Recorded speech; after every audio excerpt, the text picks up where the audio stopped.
அனைவருக்கும் வணக்கங்க. இன்னைக்கு நவம்பர் மாதம் 24 2025 சங்க இலக்கிய இரவுல உங்களை சந்திப்பில் மகிழ்ச்சி. இது சங்க இலக்கிய இரவு தான் இருந்தாலும் நமக்கு மனதுக்கு நெருக்கமான ஈரோடு தமிழன்பர் ஐயா சமீபத்தில் மறைந்தார். அவருக்காக இன்றைய கூட்டத்தை அவர் நினைவாக அவரை பற்றியும் அவருடைய படைப்புகள் பற்றியும் பேச போகிறோம். முதலாவதாக திருக்குறளோட ஆரம்பிச்சிருவோம். ஜெயக்குமார். எல்லோருக்கும் வணக்கங்க.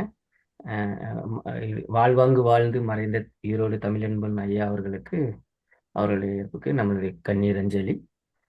இன்றைய திருக்குறள் அறத்துப்பால்ல நிலையாமை அதிகாரத்தில் வரும் குறள் எண் 335. நாச்செற்று விக்கில் மேல் வராமுன் நல்வினை மேற்சென்று செய்யப்படும்.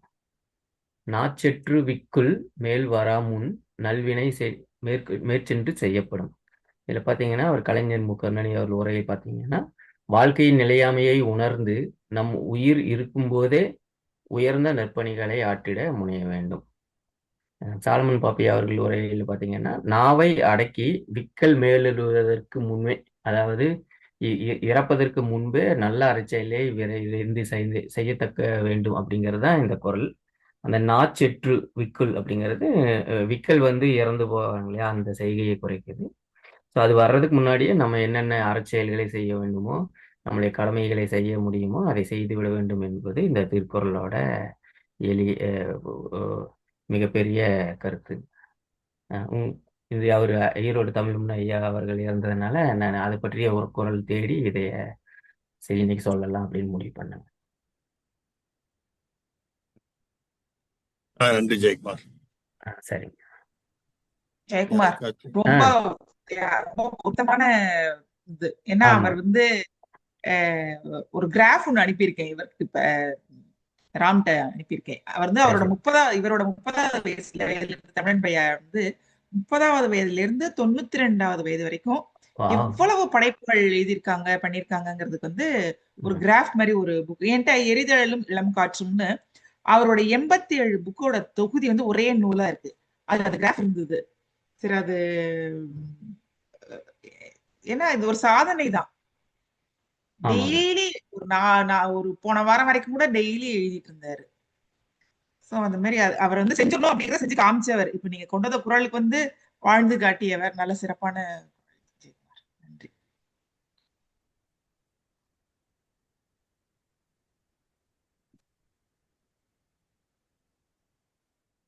ராம், நீங்க கருத்து கேட்கறதுக்குள்ளாரே நான் உணர்ச்சி சப்படி பேசிட்டேன். அது பரவாயில்ல. இந்த கிராஃப் தான் போட முயற்சி பண்றேன், வர மாட்டேங்குது. நான் எப்படி ஷேர் பண்றதுன்னு பார்க்கவா? பாக்குறேன். வந்துருச்சு.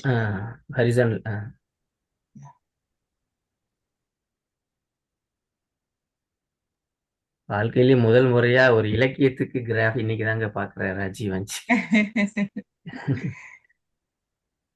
அதிகமா எழுதிருக்காரு.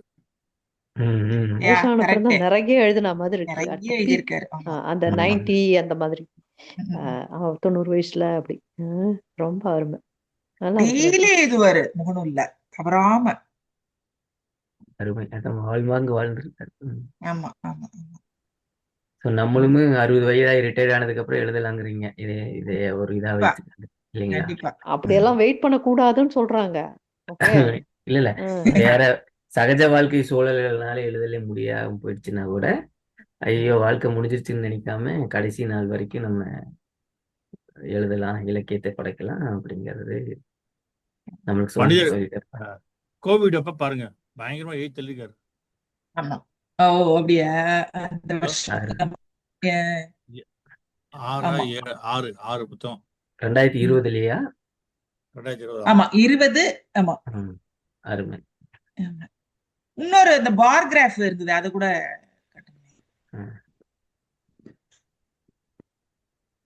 இது இந்த கிராஃப் எல்லாம் எரிதழலும் இளம் காற்றுங்கிற நூல்ல இருந்து நான் எடுத்த போட்டோ. கிரெடிட் அவங்களுக்கு தான் போகும். இந்த நூலை அகன் ஐயா இருக்கார்ல, அமிர்த கணேசன், கவிஞர் அமிர்த கணேசன், அவர் தான் தொகுத்திருக்காரு. இது 87 நூல். அந்த நூலை ஒரே நூலா, அந்த நூலை கூட காட்டுறேன். அருமையா இருக்குங்க. இது பீக்ல இருக்கு கடைசியா அருமைங்க. இந்த பிரசன்டேஷன் எனக்கு ரொம்ப பிடிச்சதுங்க. ஒரு ஆனா நான் என்ன கிராஃபிக்கலா. நினைச்சேன்னா இந்த கிராஃப பார்த்த உடனே இதை விட நம்ம சிறப்பா ஒரு அஞ்சலி அவருக்கு செஞ்சிட முடியாது அப்படிங்கிற மாதிரி அருமை இருந்துச்சு. பாத்தீங்களா, எனக்கே தோணுச்சு பாத்தீங்களா ஒரு செகண்ட்ல. அருமையா இருக்கு. இது ஒரு பெரிய கட் அவுட்டா அவர் வீட்டுக்கு முன்னாடி வைக்கணும்.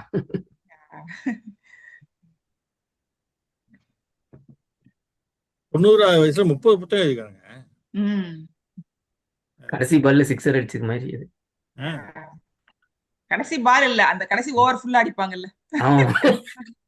சிக்ஸர் இல்லப்பா, பவுண்டரி ஆஃப் பவுண்டரி, அவ்வளவுதான். ஸ்லாக் ஓவர்ஸ்ல அடிச்ச மாதிரி. ஆமா, அந்த இதை விட்டு போயிருச்சு அப்படிம்பாங்கல்ல, அது மாதிரி. சரி, நம்ம அவருடைய நினைவுகள் வேகமா கலந்துட்டு பாட்டுக்குவோம். 92 வயதுல நவம்பர் மாசம் 22 இறந்துருக்காங்க. ராஜி, நீங்க ரொம்ப நெருக்கமா இருக்கு, நீங்களே சொல்லுங்க ராஜி. நீங்க இதை நீங்க வாசிச்சிருங்க. ஏன்னா எனக்கு ஒரு 4-5 வருஷமா ஒரு நேரடிய சந்திப்பு அதை பத்தி பதிலாம் நினைச்சேன். நீங்க வாசிச்சிருங்களேன். அப்புறம் என் குரலே ஒழிச்சிட்டு இருக்க மாதிரி இருக்கும். நல்ல குரல் தான். என் குரல் உங்க குரல் பரவாயில்ல. இல்ல வாசிங்க, நீங்க வாசிங்க. பிறப்பு வந்து 28 செப்டம்பர் 1933, சுதந்திரத்துக்கு முன்னாடியே பிறந்திருக்காரு. இறப்பு நமக்கு தெரியும், இப்பதான் ஒரு 2 நாளுக்கு முன்னாடி. இவர் வந்து பல புத்தகம், ஒரே ஒரு சாகித்ய அகாடமி ஒரே ஒரு முறையை வாங்கியிருக்காரு. வணக்கம் வள்ளுவ. நீங்க படிச்சீங்களா ராஜி? இதை நான் கொஞ்சம் படிச்சிருக்கேன். அது மட்டும் 2004 தெரியல. விருது வாங்கியது 2004 இருக்கும். ஆனா எழுதப்பட்ட புத்தகம் வந்து 2000 வருஷம் இருக்கலாம். இத்தனை விருதுகள் வாங்கியிருக்காரு. பல தமிழக அரசின் விருது வந்து நிறைய வாங்கியிருக்காரு. குறிப்பிட்ட சொல்றது வந்து கலைமாமணி விருது, கவிக்கோ விருது, பாரதிதாசன் விருது வாங்கியிருக்காரு. இதெல்லாம் முக்கியமான விருதுகளா இருக்கு. இயற்பெயர் இப்பதான் தெரியும் எனக்கு தெரியாது. ஜெகதீசன்றது அவருடைய இயற்பெயர் வந்திருக்கு. சின்ன வயசு போட்டா பாருங்க, ரொம்ப ஹீரோவா இருக்காரு.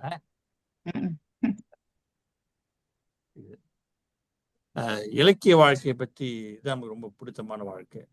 சுய சிந்தனை அப்படின்ற கையெழுத்து பிரதிய ஸ்கூல் படிக்கும்போது இருக்கேன். பள்ளி மாணவர் இருந்த போதே சுய சிந்தனை என்ற கையெழுத்து பிரதியை நடத்தியிருக்கிறார். ஸ்கூல் படிக்கும் போதெல்லாம் வந்து பிஞ்சிலே படுத்துதான்.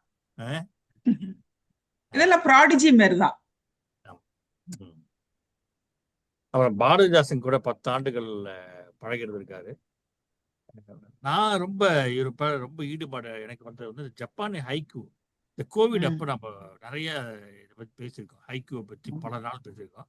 அதில் இவருடைய ஹைக்கூ வந்து இவ்வளோ வயசான இருக்காரு, இவரெல்லாம் எழுதிருக்க மாட்டாருன்ற மாதிரி தான் ஒரு ஆரம்பத்தில் எனக்கு இருந்துச்சு. இப்போ நினைச்ச மாதிரி சிரிப்பா இருக்கு, எப்படி அப்படி நினைக்கலான்ட்டு.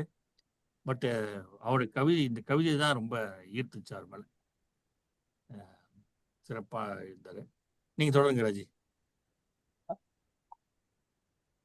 நான் வந்து முதல்ல அவருக்கான ஒரு இரங்கற்பா எழுதினேன். இது நாங்கெல்லாம் வந்து ஒரு குழுல தான் பகிர்ந்தேன். ஆனா ஒரு இரங்கற்பாங்கிறது வந்து அந்த நேரத்துல நமக்கு என்ன உணர்வோ அதுதான், திருப்பி அதை எழுதிட்டு இருக்க கூடாது அப்படிங்கிற நான் பகிர்றேன். ஆமா, கரெக்ட். இதுல ஏன் எரிதழல் அப்படிங்கிறதுன்னா அந்த நூல், இந்த எரிதழலும் அதை ஒரு நிமிஷம் நான் அதை காமிச்சிடுறேன். இதுதான் நான் சொன்ன நூலு, எரிதழலும் இளங்காற்றும். இதுதான் வந்து இப்ப சமீபத்துல ஒரு 2-3 வருஷத்துக்கு முன்னாடி ஒரு 87 நூலை வந்து தொகுத்து இது பண்ணாங்க. அதனால அதை வச்சு எனக்கு இவரு மறைவுன்னு கேள்விப்பட்டோன்னே எனக்கு இதுதான் அப்படி ஸ்ட்ரைக் ஆச்சு. எரிதழலே உருகு, எரிதழல்ங்கிறது இப்படி பத்தி எரியறது, அதுவே கூட உருகிரும் அப்படிங்கிற மாதிரி. எரிதழலே உருகுமே இளம் காற்று என் செய்யும், வளைய வந்த வண்ணத் தமிழ் நிலா வானத்தை விட்டு போக எண்ணியதேனோ, ஞானச் சூரியனுக்கு ஞான்றும் மறைவில்லை என தெரிந்தாலும் உரைக்கவில்லை உணர்வுக்கு. இவங்கெல்லாம் வந்து ஒரு இன்டெலக்சுவல் இது மாதிரி, ட்ரெஷர் மாதிரி. அவங்களுக்கெல்லாம் வந்து மறைவெல்லாம் கிடையாது. அவங்க எல்லாத்தையும் பதிஞ்சு வச்சுட்டு போயிட்டாங்க. இருந்தாலும் நமக்கு வந்து நம்மளோட இதுக்கு வந்து அது போய் உரைக்க மாட்டேங்குது. ஈரோடு தந்தை ஈர எழுத்தே, யாரோடு தமிழ் பேச ஆகாயம் ஏகி சென்றீர். மறைவு என்பது மகாகவிக்கு இல்லை, எழுத்துக்களாய் என்றும் உடன் இருப்பீர், விழுமிய கருத்துக்களாய் வாழ்வீர் எம்முடன். உடலுக்கு ஓய்வு கொடுங்கள், உறக்கம் கொள்ளுங்கள். உறவாகி உணர்வாகி தமிழாகிய அறவாணரே, அன்றாடம் வாழுங்கள், உரமான உங்கள் கிடைத்தாலே. அவருடைய ஆத்மா நிச்சயம் நல்ல அமைதியா தான் இருக்கும். அதுக்கு நம்ம வந்து ஒரு நிமிடம் நம்ம மனதார நினைச்சுக்கோம். இதான் நான் அவருக்கு என்ன இரங்கற்பா.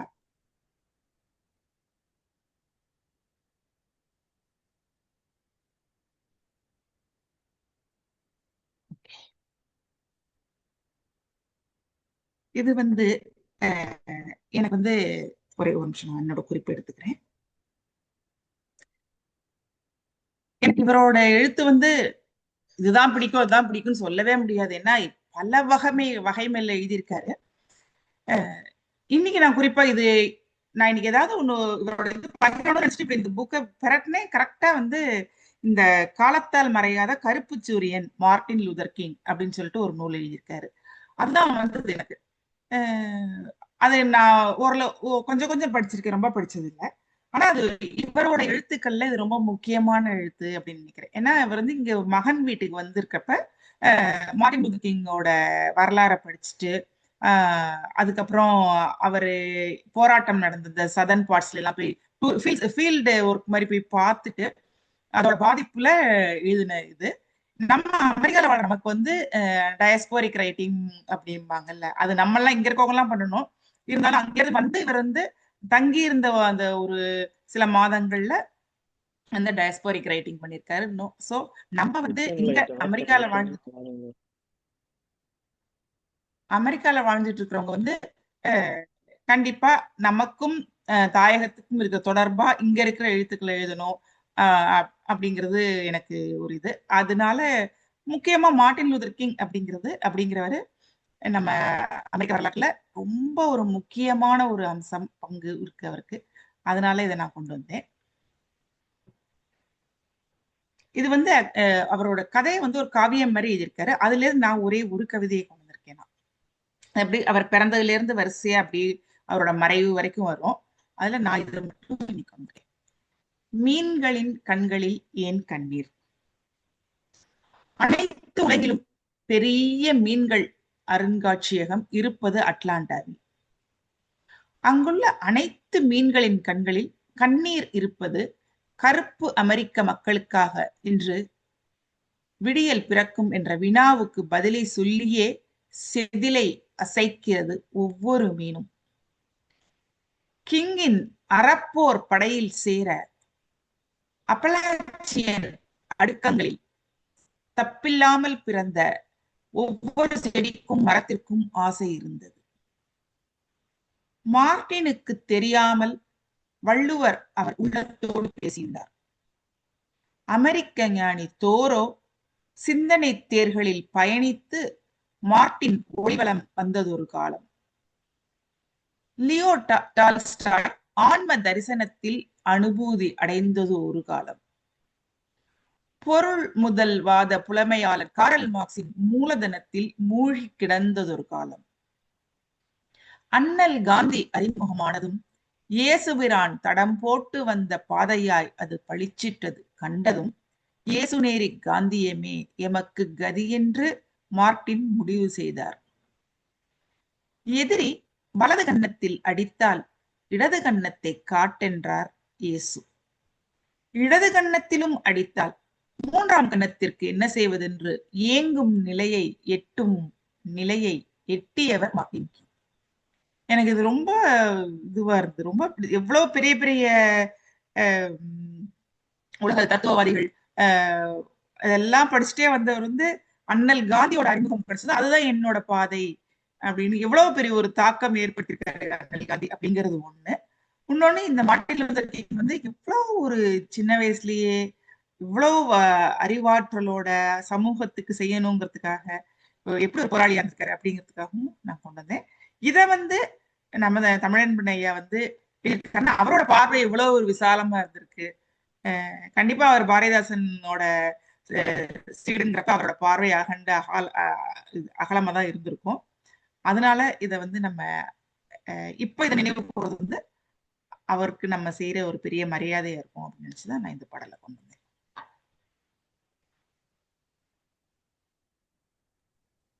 சிறப்பு ராஜி. வேற யார் எப்படி எதுவும் பேசுவோம்? பகிர்றது? நான் ஒன்று ரெண்டு எடுத்து வச்சிருக்கேன், பட் எனக்கு நான் ரெடி பண்ணல ராஜி. நீங்களே பேசலாம். பட் இந்த ஓகே. பாட்டை பத்தி யாராவது கவிதை பத்தி யாராவது சொல்லணுமா? வெங்கட், வணக்கம் வெங்கட். வெங்கட் வணக்கம். வணக்கம் வணக்கம். கொஞ்சம் நான் லேட்டாக தான் ஜாயின் பண்ணேன், பட் இதுக்கு மீட்டிங் வரணும்னு தான் நான் வந்தேன். ஸோ வேற ஒரு மீட்டிங்ல இருந்து. சிறப்பு. வணக்கம். ராஜியோட முயற்சி நல்ல முயற்சி. இதெல்லாம் இது போட்டு எடுத்துட்டு வந்துருக்கிறீங்களா? ஸோ அதனால நாங்கள் அப்படியே கேட்டுக்கிட்டு இருக்கிறோம். நாங்கள் போய் தேட தேவையில்லை. குழுல போட்டு வரேன் பாட்டு. ஓகே, சரி, அடுத்த போலாமா ராஜி? நான் தொடர்ந்து பேசிக்கிறேன். பேசலாம் ராஜி, பேசலாம். ஆனா இப்போதைக்கு இந்த ஸ்லைட் வேண்டியது இல்ல. ஏன்னா நான் எனக்கு வந்து அவரோட சந்தித்த அனுபவங்களை பத்தி ஒரு 2 நிமிஷம் பேசிட்டு அதுக்கப்புறம் போலாம். சரி ராஜி. எனக்கு வந்து 2020 21 தெரியல, ஜூம் இதுதான், இந்த பீரியட் தான் நினைக்கிறேன், கோவிட் பீரியட்ல தான் வந்து முதல்ல ஒரு கவியரங்கம். அதிர்ஷ்டவசமா வந்து எனக்கு அதை நான் அதிர்ஷ்டம் தான் சொல்லணும். ஏன்னா ஒரு கவியரங்கம், அந்த கவியரங்கம் நம்ம குரூப்ல தான் பிரசாத் பாண்டியன் ஒருத்தர் இருந்தாருன்னு நினைக்கிறேன். நம்ம குரூப் வழியா தான் எனக்கு தெரியும்னு நினைக்கிறேன். அவர் வந்து ஒரு கவியரங்கம் இருக்கு, பங்கெடுத்துக்கிறீங்களான்னு கேட்டாரு. சரி அப்படின்னு. அது வந்து பாரதிதாசனோட பிறந்த நாளை முன்னிட்டு ஒவ்வொரு நிகழ்வா நடத்துங்க. அதுல வந்து ஒரு கவியரங்கம் ஒரு அம்சம் இல்லை. அதுக்கு வந்து இவர் கவியரங்க தலைமை வந்து ஈரோடு தமிழன்பன் ஐயா தான். அதுல வந்து 3 பேர் தான் கவிதை வாசிச்சோம். அந்த மாதிரி பொதுவா இப்ப எல்லாம் கவியர், அதுவும் உங்களுக்கு தெரியுது கோவிட் பீரியட்ல பாத்தீங்கன்னா ஒரு கவியரங்கம்னா 10 பேர் 20 பேர் கூட இருக்கும் சில சமயத்துல. கருத்தரங்கம் எல்லாமே அப்படிதான் இருந்தது. ஆனா இந்த கவியரங்கம் வந்து அவங்க கொஞ்சம் முன்னாடி பழைய காலத்துல நடந்த கவியரங்கம் மாதிரி நிறைய நேரம் கொடுத்து ஒரு ஆளுக்கு வந்து 8 நிமிஷமோ என்னவோ கொடுத்தாங்க நினைக்கிறேன். கொடுத்து நீங்க வந்து பாரதிதாசனோட பாடலை படிச்சுட்டு வந்துட்டு அழகின் சிரிப்பை கொடுத்து நம்ம படிச்சு கொடுத்துருவாங்க. அது வந்து அழகின் சிரிப்பு எப்படி இருக்கும்னா இயற்கை சார்ந்த இதுவா இருக்கும், கடல் காடு இந்த மாதிரி இருக்கும். படிச்சுட்டீங்கன்னு நினைக்கிறேன். அதுல வந்து எனக்கு கடல் வந்திருந்தது. நான் அதை படிச்சுட்டு என்னோட பிரதிபலிப்பு என்ன அப்படின்னு சொல்லி கவிதை எழுதணும், கவியரங்க ஸ்டைல்ல எழுதணும். அந்த மாதிரி நான் அகனையா அப்புறம் இன்னொருத்தவங்க கலிபோர்னியால இருந்து, அவங்க பேரு என்னவோ தெரசான்னு சொல்லிட்டு, அவங்க 3 பேர் மட்டும் இருந்தோம். இதுல வந்து என்னன்னா எனக்கு முதல் சந்திப்பு அப்படிங்கிறது ஒண்ணு. இன்னொன்னு என்னன்னா பொதுவா இவர மாதிரி இவ்வளவு பெரிய கவிஞர்கள்லாம் வந்து மகாகவி வேற, இவங்க எல்லாம் வந்து அந்த கவியரங்கத்துல நம்ம என்ன சொல்றோமோ அதை கேட்டு அப்ப குறிப்பெடுத்து அவங்களோட கமெண்ட்டை வந்து அவங்க கவிதை பண்ணி சொல்லுவாங்க, இல்லைன்னா அந்த மாதிரி பண்ணுவாங்க. ஆனா இவர் வந்து ஒரு 2 நாளைக்கு முன்னாடியே அனுப்ப சொல்லிட்டாரு, 3 பேருக்கு அனுப்ப சொல்லிட்டாரு. ஏன்னா நான் எப்படி கருத்தாழம் இருக்கு அதுக்கு உங்களுக்கு நான் வந்து எனக்கு நல்லா புரிதலோட நான் செய்யணும், நீங்க மேடையில சொல்றது மட்டும் எனக்கு பத்தாது அப்படின்னு. அப்பயே அவருக்கு வந்து 90 இயர்ஸ் இருக்கும் நினைக்கிறேன். அப்புறம் நாங்க அனுப்பிச்சு வச்சோம். பார்த்துட்டு அந்த கவியரங்கத்துக்கு நம்ம எவ்வளவு ரெடியா வரணும் அதோட அவர் ரெடியா வராரு அப்படிங்கிறத நான் வந்து இங்க அடிக்கோடிட்டு சொல்லணும்னு நினைச்சேன். அந்த மாதிரி ரொம்ப சிறப்பா இருந்து எனக்கு அது ஒரு பெரிய ஒரு ஓப்பனிங். எனக்கு ரொம்ப மனசுக்கு ரொம்ப நெருக்கமா ஒரு விஷயம் அந்த மாதிரி இருந்தது கவியரங்கம்.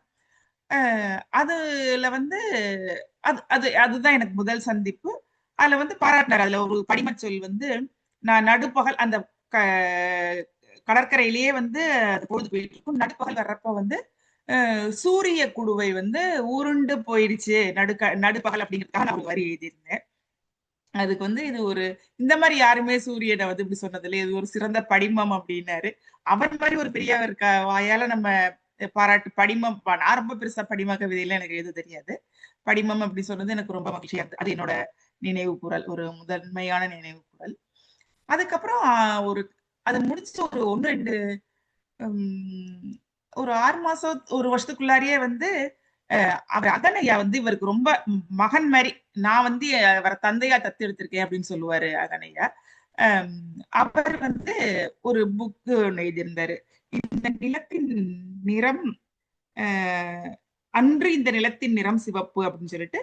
அதுவும் பயண கவிதைகள். அது வந்து அகனையா எழுதியிருந்தது. இங்க வந்திருந்தப்ப இங்க இருக்க பூர்வ குடிகளை பத்தி எழுதினது. ஏன்னா அவர் சிவப்பிந்தியர் அப்படிங்கிற இதுல வந்து சிவப்பு அப்படின்னு வச்சு எழுதியிருந்தாரு.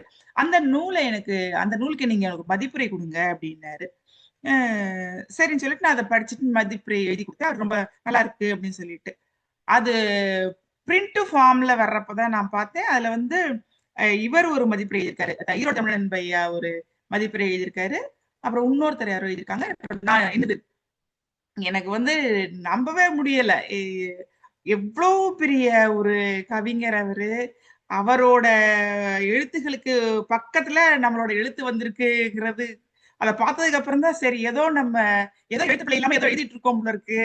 அதனாலதான் இவ்வளவு பெரிய வாய்ப்பு நமக்கு கிடைச்சிருக்கு அப்படின்னு எனக்கு இவர் நினைக்கிறப்ப எனக்கு ஒவ்வொன்றுமே ஒரு ஒவ்வொரு மைல் ஸ்டோன் பாங்கல அந்த மாதிரிதான் இருந்தது எனக்கு. அப்புறம் எனக்கு அடையாளம் தெரியவே தெரியாது. என்னுடைய எழுத்துக்களை முகநூல்ல பார்த்துட்டு இருந்திருக்காரு, அவ்வளவுதான்.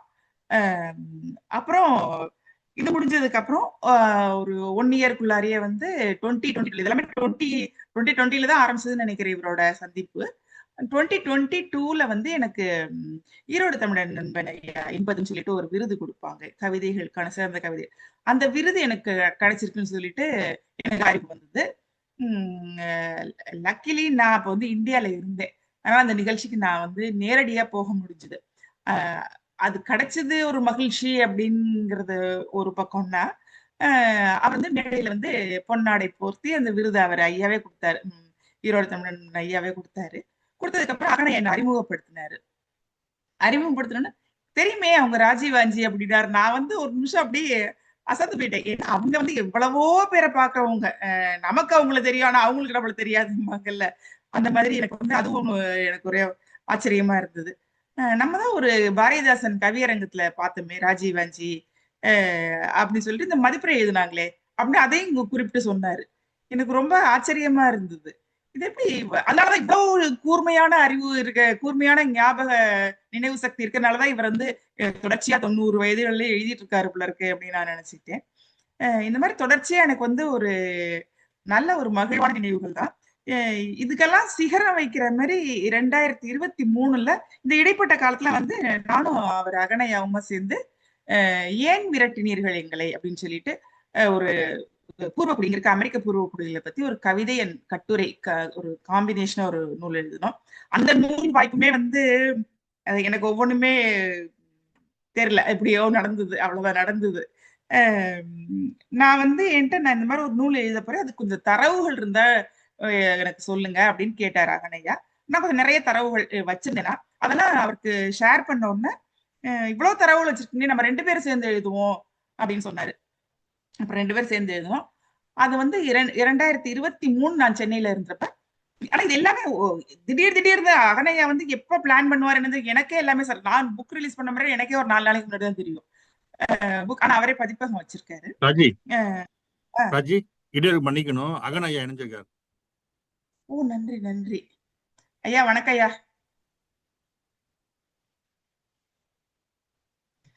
நான் அப்புறமா தொடருங்க ராஜி, தொடருங்க. அகனையா வந்து அந்த புக்கை நீங்களும் வந்திருக்கீங்க, நானும் இருக்கேன், ரிலீஸ் பண்ணிடலான்னு 2023 அக்டோபர்ல சொன்னாரு.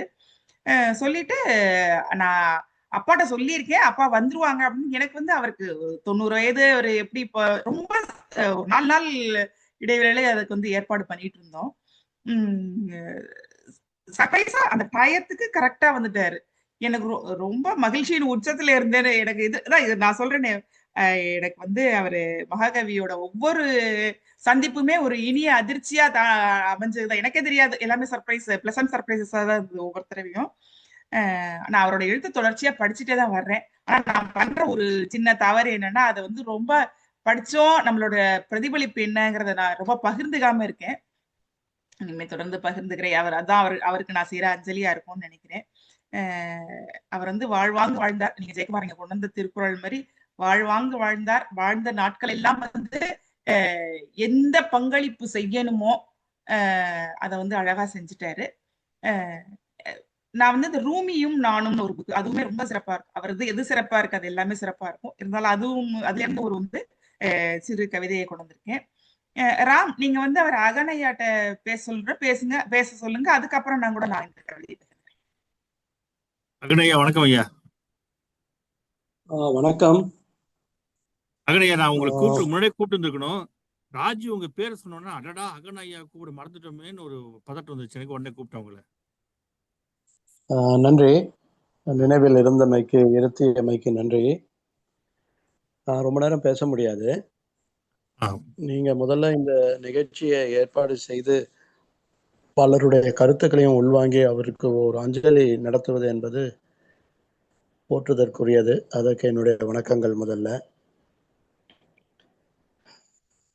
நன்றி. 101 நூல் எழுதி, கவிதை நூல் மட்டுமே எழுதி முடித்து கவிதை உலகில் ஒரு மிகப்பெரிய சாதனையை முடித்த ஒரு சாதனை வீரர் அவர், செயல் வீரர் அவர்.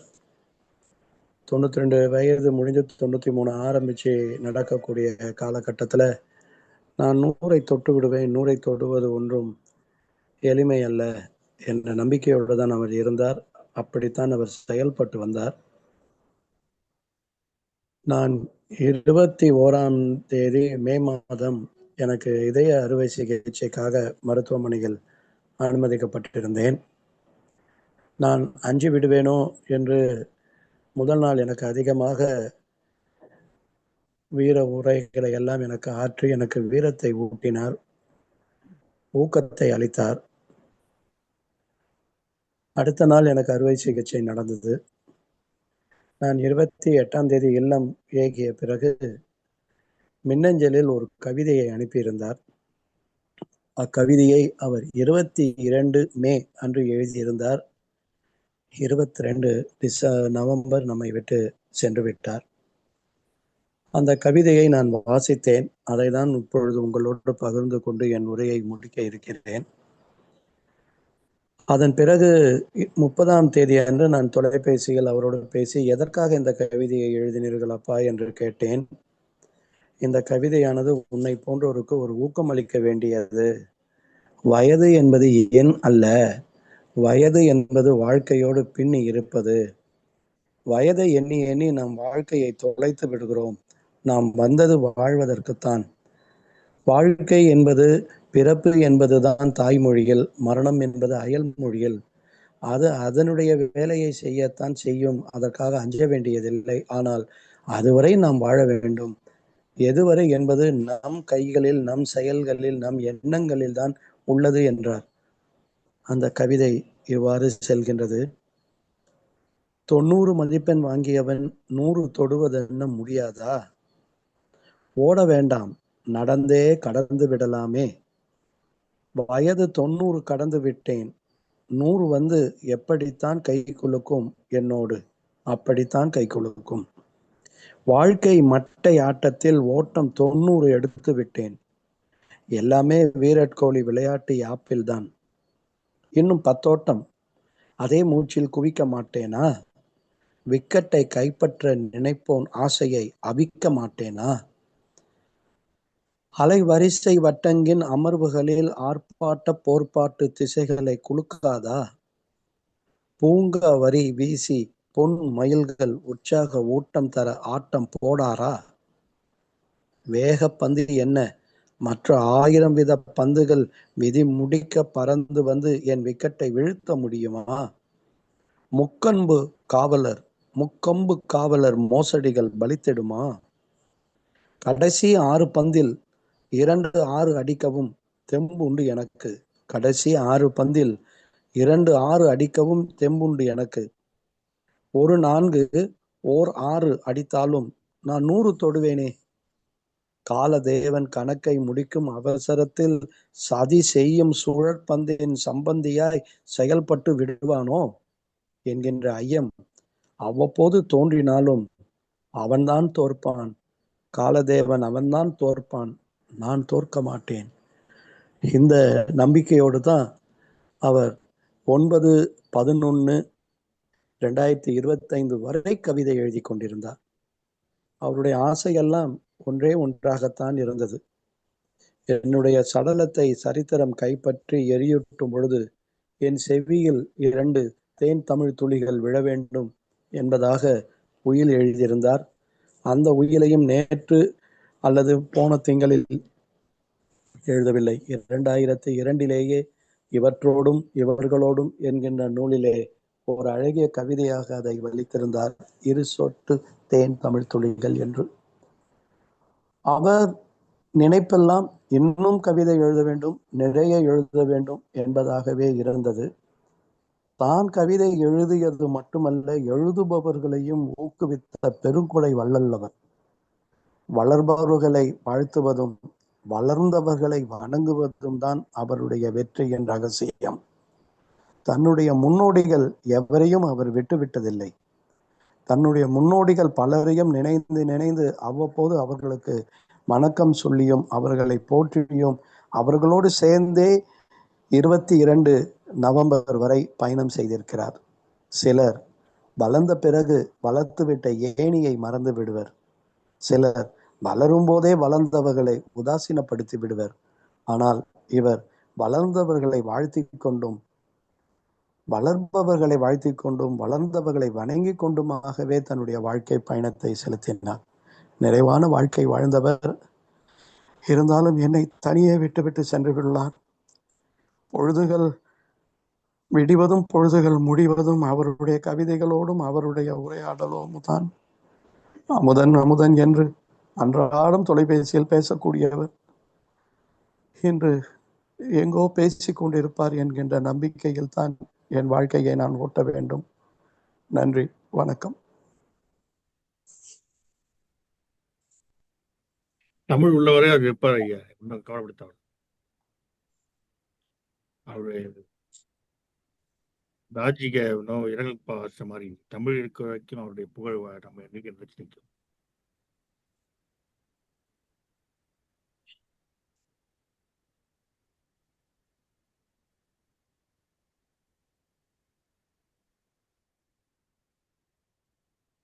நன்றி ஐயா.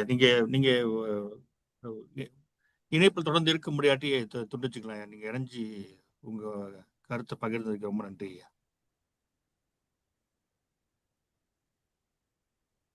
டிராப் ஆஃப் ஆயிட்டு நம்ம தொடர்ந்து பேசுவோம்.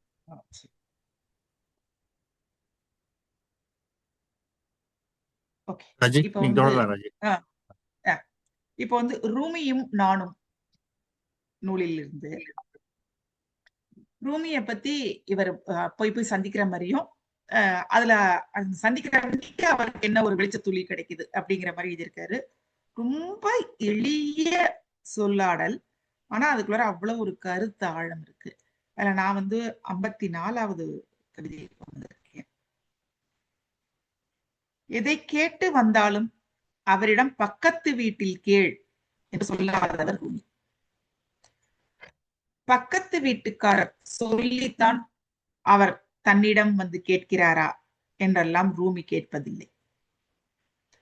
ஒரு நாள், ஐயா பழைய சட்டை ஏதாவது இருந்தால் கொடுங்கள் என்று கேட்டு அவர் வாசலில் நின்றார் ஒருவர். புதுச்சட்டை தரலாமா என்று கேட்டார் ரூமி. புதுச்சட்டை நீங்கள் போடுங்கள், எனக்கு பழையது போதும். ஏன் புதிதை போட மாட்டாயா? அதை போட்டுக்கொண்டு போனால் யாரும் சோறு தரமாட்டார்கள், 4 காசு தரமாட்டார்கள். ரூமி கலங்கி போனார்.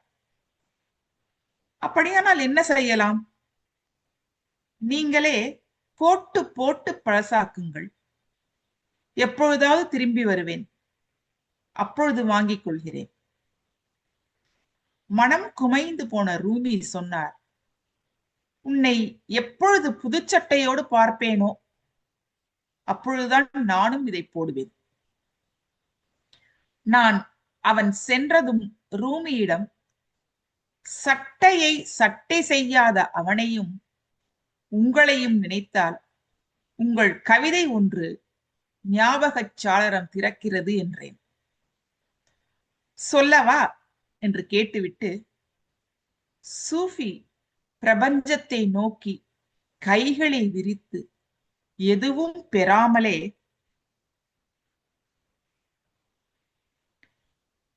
ஒவ்வொரு கணத்தையும் தந்து விடுகிறான். தெருவில் நின்று உயிர் வாழ காசு பிச்சை போடும்படி கேட்கும் இரவலன் அல்லன் இஸ்லாமிய துறவி. அவன் தன் வாழ்வை நீங்கள் ஏற்க வேண்டுமென உங்களிடம் பிச்சை கேட்பவன். மௌன அடர்த்தியில் நான் புறப்பட்டதை ரூமி கவனித்திருக்க மாட்டார். அவ்வளவு ஒரு எளிமை, ஆனா எவ்வளவு ஒரு கணம் அதுல. இது மாதிரி இந்த 87 நூல்லையும் வந்து எவ்வளவோ இருக்கு. இன்னும் அதுக்கப்புறமும் இந்த 87க்கு அப்புறமும் நிறைய எழுதியிருக்காருன்னு நினைக்கிறேன் நூல்கள். ராஜி, இது அஹ் இது என்ன ரூமி இது என்ன எந்த இதுல எழுதுன இது என்ன இதுல பேக்ரவுண்ட் இருக்கு? ஏன் ரூமின்ற ஆமா, பேரை ரூமிங்கிற ஒரு பெரிய சூஃபிசத்துல வந்து ஒரு பெரிய துறவி இல்லையா ரூமி? எங்க எந்த எதுல? சூஃபிசம்னு சொல்லுவாங்கல்ல, ஓ இஸ்லாம் வந்து சூஃபிசம் இருக்குல்ல, அதுல ஓ சரி சரி. அது வந்து ஒரு பெரிய ஒரு பிலாசபி. ரூமியோட இதெல்லாம் வந்து கவிதைகள்லாம் வந்து ரொம்ப தத்துவார்த்தமான கவிதைகள். ஆனா பாத்தீங்கன்னா இப்படி எளிமையா இப்படி இருக்கும். இறைவன் வந்து பிச்சைக்காரன்ட்ட தான் இருப்பான்னு சொல்லுவாங்கல்ல, அந்த மாதிரி அவங்க வந்து படாடோபம் எதுவுமே கிடையாது. பக்கிரின்னு கூட சொல்லுவாங்க, நம்ம தமிழ்ல அவங்களை வந்து பக்கிரின்னு கூட சொல்லுவாங்க. பாக்குறதுக்கு பிச்சைக்காரவங்க மாதிரி இருப்பாங்க. ஒரு ஒரு படம் ஒண்ணு வந்து தெரியுமா, சுஜாத்தையும் சூஃபியும் சுஜாத்தையும் அப்படின்னு சொல்லிட்டு அந்த சூஃபி தத்துவத்தை வச்சு ஒரு திரைப்படம் வந்தது. சூஃபிசம்ங்கிறது ஒரு மிடில் ஈஸ்ட்ல வந்து ஒரு பெரிய ஒரு இஸ்லாமிய பிரிவு. இது அது ஒரு தத்துவ ரீதியான ஒரு அமைப்புன்னு வச்சுக்கோங்களேன். அமைப்பு கூட இல்ல, அது ஒரு தத்துவம். ஜென் தத்துவம் மாதிரி இஸ்லாமியர்களுக்கு புத்திசம் மாதிரி. சூஃபிசம். ஜென் தத்துவம் இருக்கு இல்லையா சைனாக்காரங்க, அந்த மாதிரி இஸ்லாமியர்களுக்கு சூஃபிசம். ஆமா, அது ஒரு பாத், ஆன்மீக வழி. அது படம் ஒண்ணு சொன்னீங்களா, என்ன படம்? அந்த படம் வந்து சூஃபியும் சுஜாத்தையுமா இல்ல சுஜாத்தையும் சூஃபியுமான்னு தெரியல, ஒரு மலையாள படம். ரொம்ப நல்லா இருக்கும். அந்த மாதிரி அத அவர் சூஃபி இத ரூமி இத படிச்சுட்டு அதோட தாக்கத்துல இவரு எழுதியிருக்காரு. இது ஓகே, நீங்க சொன்னதுல ஒரு கருத்து சொல்லவா? இப்போ சொல்லுங்க. இது கொஞ்சம் வேற அறிஞர்களை பத்தினதுதான். இப்ப நீங்க சொன்னதுல என்னன்னா, அவர் வந்து இப்போ இவர ஞாபக சக்தி நிறைய வச்சிருந்தாருன்னு சொல்றீங்க இல்லைங்களா? இதே மாதிரி வந்து ஒரு நண்பர் அவங்க பொண்ணை கூட்டிக்கிட்டு ஒரு அந்த ஃபெட்னா நிகழ்ச்சிக்கு தான் எங்கேயோ கலிபோர்னியாவில் எங்கேயோ போயிட்டு அவங்க சந்திச்சிருக்கிறாங்க சாலமன் பாப்பையாவை. அவர் ஏதோ ஒரு நிகழ்ச்சியில இது பண்ணியிருக்காரு. அப்புறம் வந்து நம்ம நிகழ்ச்சி சிகாகோவுக்கு வந்திருந்தாரு இல்ல 2019. அப்போ அவங்க வந்திருந்தாங்க. அவங்க வந்திருந்தப்போ அவர்கிட்ட அவங்க ஏதோ பேசும்போது எங்களை தெரியுதான்னு ஏதோ உங்களே நல்லா தெரியுமே உங்க பொண்ணு பேரெல்லாம் அவர் சொல்லியிருக்காரு. 10 வருஷத்துக்கோ 15 வருஷத்துக்கோ முன்னாடி நடந்தது. அவங்க பேரெல்லாம் சொல்லி இந்த திருக்குறள்ல பரிசு வாங்கின அவங்க அப்பா தானே நீங்க அப்படின்னு வந்து சொல்லியிருக்காரு. அது ஏன் சொல்லணும்னா, அந்த மாதிரி பெரிய அறிஞர்களுக்கெல்லாம் இந்த வந்து அந்த ஞாபக திறன்றது வந்து ஒரு சர்வ சாதாரணமான ஒரு திறமையா இருக்குது அப்படி பாத்தீங்கன்னா. இன்னொன்னு வந்து இவரு கடைசி வரைக்கும் எழுதினாரு அப்படின்னு அகன் ஐயா இப்ப சொல்லிட்டு போனாரு இல்லைங்களா? அது பாத்தீங்கன்னா நம்ம ஐன்ஸ்டீன் கூட அவர் கடைசி மரணப்படுக்கை வரைக்கும் அந்த ஆராய்ச்சியை வந்து எழுதி அந்த ஃபார்முலாவெல்லாம் வச்சுட்டு தான் போனாரு அப்படின்னு சொல்லுவாங்க. அதே மாதிரி இன்னொருத்தர் வந்து சிலம்பொலி செல்லப்பன், அவர் வந்து சிலப்பதிகாரத்தை வந்து கடைசி வரைக்கும் சொல்லிட்டு இருந்தார். அவரும் 92 வயசு வரைக்குமா என்னமோ வாழ்ந்திருக்கார், 90 வயசு என்னமோ. அந்த மாதிரி அந்த ஒரு சில ஒப்பீடு எனக்கு அப்படி வந்தது இதை கேட்கும் போது. இது இன்னும் ஒரு சின்ன ஒப்பீடு என்னன்னா, எனக்கு பக்கத்து வீட்டுக்காரர் ஒருத்தர் இருக்காரு, அவருக்கும் வயசு இப்ப 92 ஆக போகுது அடுத்த ஜனவரியில. ஸோ ஒவ்வொரு ஜனவரியிலும் நாங்க கேக் வாங்கிட்டு போய் அவருக்கு கொண்டாடுவோம். அவர் என்னன்னா எதையும் பெருசாவே எடுத்துக்க மாட்டாரு, சும்மா சர்வ சாதாரணமா எடுத்துட்டு அப்படியே போயிட்டே இருப்பாரு. ஈஸியா லைஃப் அப்படின்னு சொல்லலாம். சொல்லுங்க. இல்ல அப்படி ஒரு லைட் ஹார்ட்டடா இருந்ததுனாலதான் 92 தாண்டி இருக்காரு. ஆமா ஆமாமா. இன்னும் கொஞ்சம் சொல்லணும்னா, எங்க தாத்தா வந்து ஒரு 89 கிட்ட என்னமோ இருந்தாரு. அவரோட கசின் வந்து 93 96 வரைக்கும். அவங்களாம் கொஞ்சம் ஈஸியா அப்படியே போறவங்களும் இருக்கிறாங்க ஒரு சிலர். இந்த மாதிரி நல்ல ஒரு ஞாபகம் வச்சுக்கிட்டு ஒரு குறிக்கோளுடன் போறவங்களும் இருக்கிறாங்க. ஒரு சிலர் கொஞ்சம் ஈஸியா போறவங்களும் இருக்கிறாங்க. படைப்பாளியா இருக்கிறப்ப அவங்களுக்கு வந்து அந்த கிரியேட்டிவிட்டி வந்து ரைட் பிரெயின் ஃபுல்லா ஆக்டிவா இருக்கு. அதுவே அவங்களுக்கு மெமரி, அந்த நினைவாற்றல் அவங்களுக்கு வந்து அதுதான் இப்ப அவங்க நினைக்கிறாங்க இல்லைங்களா, எனக்கு வந்து இன்னும் ஒரு 10 வயசுலாம் ஒரு பெரிய விஷயம் கிடையாது. நான் 100 இது பண்ணிருவேன். அவங்க வந்து அவரு சொன்ன மாதிரி அவங்க அந்த மரணத்த வந்து ஒரு பொருட்டாவே எடுத்துக்கல. அவங்க பாட்டுக்கு அவங்க குறிக்கோள், அவங்க வாழ்க்கை, அத வாழ்ந்துட்டே போனாங்க. மரணம் அது வரும்போது அது பாட்டுக்கு வந்துட்டு போனது. அதனால அவங்க அத பெருசா சட்டை பண்ண மாரியே தெரியல. அவங்க செய்யறத செஞ்சுக்கிட்டே இருந்தாங்க. அவ்வளவுதான். அப்படிதான் சொல்ல முடியும். ஒரு பெரிய நம்ம வாழ்ற காலத்துல இது வந்து ஆனா டெய்லி நானும் ஒரு வாஞ்சியும் பார்த்துட்டு இன்னைக்கு என்ன எழுதியிருக்காரு டெய்லி எழுதுவாரு முகநூல்ல. எனக்கு தெரிஞ்சு நான் வரைக்கும் பார்த்தேன். நவம்பர்ல பார்க்கல.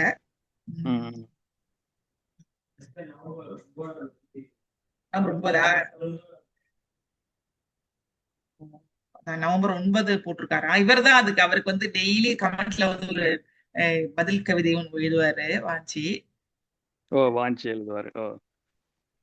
இது ஆனா இப்ப அது இதுல இருந்து நம்மளும் ஒரு பாடமா எடுத்துக்கலாம். ஏன்னா நானும் யோசிப்பேன், சரி நமக்கெல்லாம் வயசாயிடுச்சு போல அப்படின்னு சொல்லிட்டு. இப்ப இவங்களை நினைக்கும் போது இப்ப நமக்கெல்லாம் இப்ப அந்த வயசுன்றதை மறந்துட்டு நம்ம செய்யற வேலையை செய்யறது தான் நல்லதுன்னு நினைக்கிறேன். ஏன்னா அதை யோசிக்கிறதுனால ஒன்றும் ஆக போறது இல்ல. ஸோ அதை ஒரு பாடமாவும் எடுத்துக்கலாம்னு நினைக்கிறேன் நான். மெசேஜ் இவரோட லைஃபே ஒரு பெரிய மெசேஜ் தான். கரெக்ட். படிச்சுட்டு நிறைய வாசிக்கிறத வந்து அவருக்கு அதுல என்ன ரிஃப்ளெக்ஷன் இருக்கும், எதை படிக்கிறாரோ அதுக்கு எல்லாத்துக்கும் எழுதியிருக்காரு. திருக்குறள் படிக்கிறப்ப வணக்கம் வள்ளுவ, அது மாதிரி அவர் வந்து ஆழ்ந்து அவருக்குள்ள இன்டர்னலைஸ் பண்ணதுக்கு அப்புறம் அது அப்படியே எழுதுவார். அதெல்லாம் தான் இனிமே போய் இவரோட வாழ்க்கை வரலாறு படிக்கணும்னு நினைக்கிறேன் இனிமேதான். ஏன்னா நிறைய இந்த மாதிரி எழுதியிருக்காரு. நிறைய அவரு வாசிப்பு அவர் கொடுக்குற ரிஃப்ளெக்ஷன் எழுதுறாரா இல்ல வேற என்ன தூண்டுதல் அப்படி எழுதுறாரு அப்படிங்கிறது அவருக்கு அது தன்னாலே வருது போல, அவ்வளவுதான் நினைக்கிறேன். அது சோ அவரால் அது எழுதாம இருக்க முடியல. அது அப்படி அவர் தன்னால வரும். ரைட்டு. அவரோட இது பாத்தீங்கன்னா வணக்கம் வள்ளுவ அப்படின்னு சொல்லிட்டு திருக்குறள் இது பண்ணி ஒரு இது எழுதியிருக்காரு. இப்ப ரூம் எழுதியிருக்காரு. இப்ப வந்து இவரு மார்ட்டின் லூதர் கிங்க பார்த்த உடனே அவரோட ஹிஸ்டரி படிச்சு அப்புறம் அவர் இந்த இடத்துக்கெல்லாம் வந்தோடனே கவிஞர்களுக்கு அந்த உணர்வு வரும் பொதுவாவே வந்து நமக்கு அதை எழுதுறதுக்கு. ஆனா அவர் வந்து அதை வந்து செயலாக்கம் பண்ணியிருக்காரு. நமக்கு வரும் வரதோடு நின்று போயிருது, அவர் செயலாக்கம் பண்ணியிருக்காரு. அதான் அந்த இடத்துலதான் நிக்கிறாரு அவர். வேறு அந்த வணக்கம் வள்ளுவ எதை பத்தி ராஜி இது உரையாது திருக்குறளுக்கு? அவரோட சிறப்பு வந்து என்னன்னா, அவர் பார்க்கிற ஒவ்வொரு பொருளுக்கும் வந்து அவர் வந்து உயிர் கொடுப்பாரு. அதுதான் தமிழன்பனோட சிறப்பு. கொஞ்ச நேரம் ரொம்ப நேரம் அப்படின்னா கொஞ்ச நேரத்தையே வந்து அதை ஒரு உயிர் கொடுப்பாரு. அதுக்கு கொஞ்ச நேரம் வந்து ரொம்ப நேரத்தோட பேசுது அப்படின்னு சொல்லுவாரு. வந்து ஏதாச்சும் ஒரு இப்ப நாற்காலியோ இல்ல வீட்டுக்கு யாராச்சும் வந்தாங்கன்னா அவங்க கொண்டு வர்ற பொருள் எல்லாம் பேசுற மாதிரி அவருக்கு தோணும்.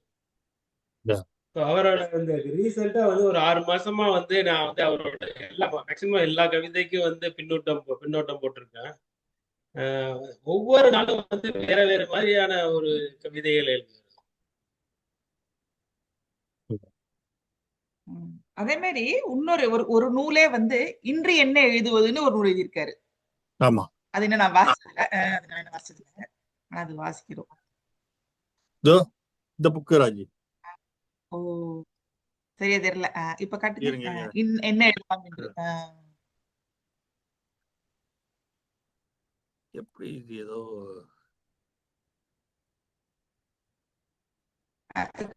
நீங்க ஏதோ கொஞ்சம் இன்ஃபர்மேஷன் இருக்குன்னு சொன்னீங்க, அதையும் பகிர்ந்துட்டீங்க. இல்ல பரவாயில்ல, எனக்கு விர்ச்சுவல் பேக்ரவுண்ட் எப்படி எடுக்கிறது தெரியல, கஷ்டப்படுறேன். கொஞ்சம் தெரியுது, சில சம்டைம்ஸ் தெரியுது. இல்ல உங்க முகத்துக்கிட்ட வச்சு காட்டுங்க அந்த பிளேன் எடுத்து. இப்ப நான் பார்த்துமே உங்க புக்கை நீங்க ஆட்டாம இருந்தீங்கன்னா பாத்துருக்கேன். ஆமா, லேசா தெரிஞ்சது. நீங்க ஷேக் பண்ணாம அப்படி கொஞ்சம் வச்சீங்கன்னா உங்க வீடியோ ஆன் பண்ணி உங்க முகத்துக்கிட்ட வைங்க போதும். அவ்வளவுதான். நாங்க பாத்துட்டோம். நளினி வரேன்னு சொன்னாங்க. நளினியோட வரமுள்ள உடம்பு சொல்ல அவங்களுக்கு. சரி. அவங்க வந்து ஈரோ தமிழன் பையோட புத்தகத்தை வந்து ஆங்கிலத்தில் மொழிபெயர்த்தாங்க. அவங்க ரொம்ப பேசணும்னு ஆசைப்பட்டாங்க. அருமை அருமை. பரவாயில்ல, இந்த வாரம் இல்லைனாலும் அடுத்த வாரம் வந்தா கூட பேசலாமே, ஒன்றும் தப்பு இல்லை. ஆமா, நம்ம குழுல போட்டிருக்காரு 2 3 படத்தை எடுத்து.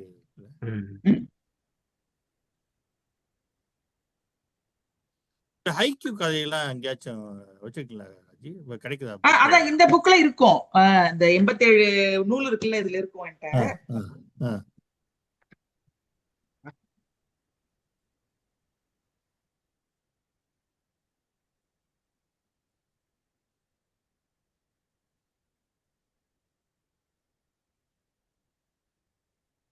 அதே மாதிரி கசல் அப்படின்னு ஒரு கவிதை வகைமை சொல்றோம், அதுவுமே இவர் எழுதியிருக்காரு.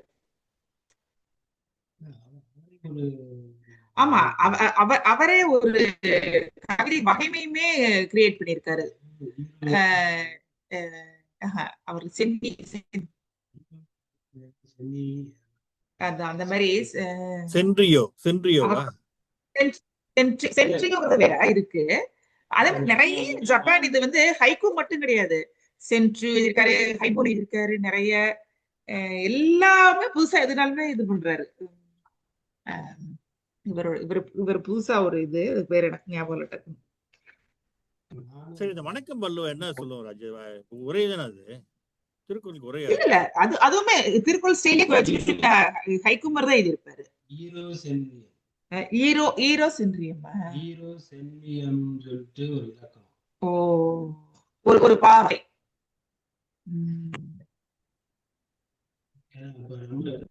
ஆமா, ஈரோ சென்வியம் என்னும் இந்த யாப்பு வகை அப்படின்னு சொல்லிட்டு ஒரு இது ஸ்டைல் எப்படி கொண்டு குரூப்ல போடுறேன். சிறப்பு.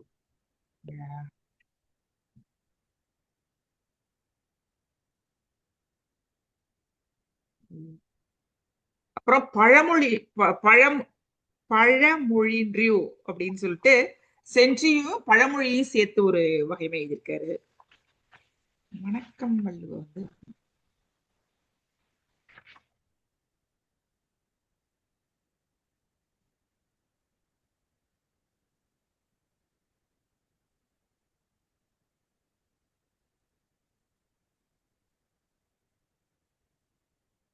கரண்டி எடுக்கிறதுக்கே நமக்கு ஒரு தனியா ஒரு இது இருக்கு.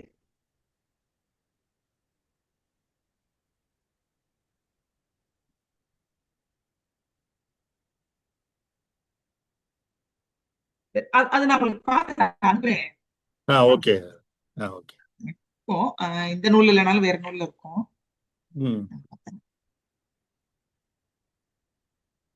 இது தென் அமெரிக்க கவிஞர் பெருங்கவிஞரான நெருடா பாப்லோவா அவரோட இதையுமே இவரு தமிழாக்கம் பண்ணியிருக்காருன்னு நினைக்கிறேன். ஆமா, எதை படிச்ச மாதிரி ஞாபகம் இருக்கு. உலகளாவிய அளவுல இவர் வந்து நிறைய வாசிப்பு வந்து முன்னாடி வாசிச்சிருக்காரு. வாசிச்சுட்டு இங்க வந்தப்ப போய் வால்விட்மன் இருந்த இடத்தையெல்லாம் போய் பார்த்துட்டு அதை பத்தி ஒரு புக் எழுதியிருக்காரு. வால்விட்மன் நான் உன் வீட்டிற்கு வந்திருக்கிறேனோ ஏதோ அந்த மாதிரி சொல்லிட்டு அது ஒரு கவிதை தொகுப்பு இருக்கு. வித்தியாசமான நிறைய வேறுபட்ட இதுல வெசடைல் மகளவர் நிறைய விஷயங்கள் பண்ணியிருக்காரு.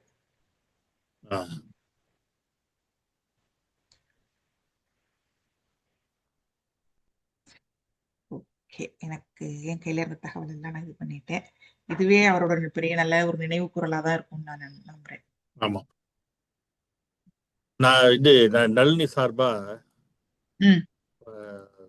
ஒரு 2-3 சாம்பிள் மட்டும் எடுத்தேன். தமிழ்ல தெரியுது ஐயா எழுதுனது, இது வந்து நளினி டிரான்ஸ்லேட் பண்ணது.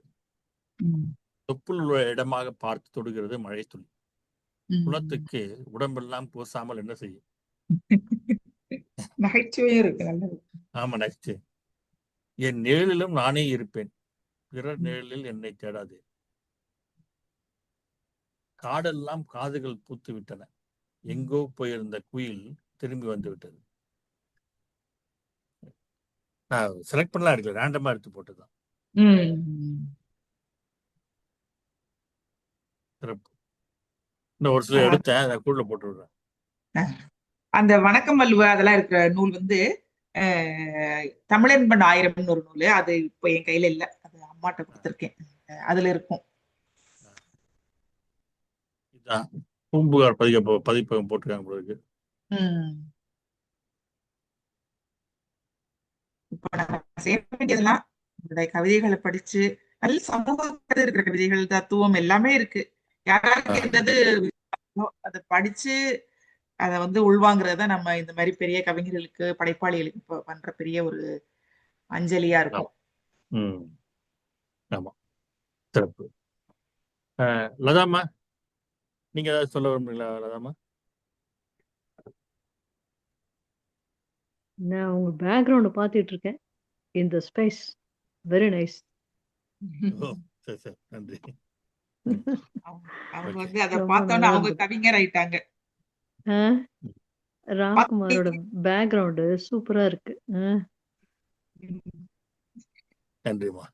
அப்படியே வெங்கட் அத தமிழன்பன் ஐயாவோட அந்த போட்டோவை போட்டு அப்படியே ஒரு ஸ்பேஸ போட்டு ஒரு படத்தை போடுங்கப்பா, நல்லா இருக்கும். சரி போட்டுடுவா. ஆ, வெங்கட் போட்டுடுறோம்மா. ஆ, நல்லா இருக்கு. சரி வெங்கட் ஜெயக்குமார் நீங்க ஏதாச்சும் கேட்கவே இல்லையே. என்ன கேட்கல? நான் பேசுறது கேக்குதா? கேக்குதுமா. கேக்குது இல்லத்தா? எங்களுக்கு கேக்குது. ஓகே. ராம்குமார் ஏதோ பேசுறாரு, ஆனா ஒண்ணுமே கேட்கல. எனக்கு கேக்குது. போட்டுறேன்னு சொன்னேன். ரொம்ப சிறப்பான தகவல்கள். தேங்க்ஸ் ராஜி. நன்றிம்மா. வெங்கட் ஜெயக்குமார் உங்களுக்கு ஏதாவது இருக்கா? ஒன்றும் இல்லை, நம்மள பேசிட்டோம். அந்த கிராஃப் மட்டும் குழுவுல போடுங்க. அந்த கிராஃப்ல ஒரு போட்டு முகத்தோட அது மிக அழகாக நல்ல தகவல் அது. போட்டு. நன்றி ஜெயக்குமார். சரி அப்ப முடிச்சுக்கலாம் இன்னைக்கு. நன்றி நன்றி. நல்ல நன்றி. ராஜிக்கு நன்றி, நிறைய தகவலை பகிர்ந்துக்கிட்டாங்க. ராஜிக்கு ரொம்ப நன்றி. ஆமா நல்ல மீண்டும் நிகழ்ச்சி. ஆனா இதுல கொஞ்சம் மக்கள் தான் கலந்துருக்கிறாங்கன்றது கொஞ்சம் வருத்தமான இது. பட் நிகழ்ச்சி சிறப்பா தான் நடந்தது. ஆமா, இன்னைக்குதான் அது வந்து திடீர்னு அது இல்லாம தேங்க்ஸ் கிவிங் அது இதுன்னு கொஞ்சம் வேற அதுதான் காரணம். வேற ஒண்ணும் இல்ல. இன்னும் ஒரு நாளைக்கு கூட ஜெயக்குமார் சொன்ன மாதிரி ஆமா வச்சுக்கலாம். கண்டிப்பா அடுத்த வாரம் கூட வச்சுக்கலாம். எல்லாரும் வரும்போது வாய்ப்பளிப்ப எல்லாருக்கும். வருவாங்க, ஜெயமாறன் இவங்களை கூட்டு ஆமா, அது இன்னும் ஒரு நாள் எல்லாரும் இருக்கிற மாதிரி ஏற்பாடு பண்ணா நல்லா இருக்கும். அது அடுத்த வாரமே இருக்க வேண்டிய அவசியம் கூட இல்ல. சரி பண்ணிடுவோம். கொஞ்சம் கவிதைகளை படிச்சு நம்ம குழுல அப்படி பகிர்ந்துக்கலாம். கரெக்ட். நினைவேந்தல் மாதிரி அவரோட கவிதைகளுக்கு மட்டும் சிறப்பா வச்சிருவாங்க. ஏதோ ஒரு வார்த்தை டைம் கொடுத்தா எல்லாரும் கொஞ்சம் படிச்சுட்டு வருவாங்க. அந்த மாதிரி கூட பகிர்ந்துக்கலாம். நீங்க குழுல வந்து ராம் மேபி போடலாமான்னு பாருங்க. இவருக்கு அஞ்சலி செலுத்தும் விதமா வந்து கவிதைகளை படிச்சு உங்களுக்கு பிடிச்ச வரிகளை போடலாம். அந்த மாதிரி ஏதாவது ஒரு அதை விட சிறப்பான அஞ்சலி வேற எதுவும். ஆமா அதுதான் அஞ்சலி. ஏதோ ஒரு கவிதைகள் படிக்கிறோம். இவர் கவிதையை அவர் இறந்ததுனால உடனடியா படிக்கிறோம். இல்லையானாலும் ஒரு கவிதை படிக்கலாம். இல்ல நம்ம தாக்கம் கொடுத்து அவரோட எழுத்து எது தாக்கம் கொடுத்து அதை போட்டு நம்ம ரிஃப்ளெக்ஷன் எழுதலாம். அந்த மாதிரி. நன்றிம்மா. நன்றி ராஜு. கண்டிப்பா பண்ணுவோம். சிறப்பு. நீ முடிச்சுக்கலாம். நன்றிங்க. இரவு 10 மணிக்கு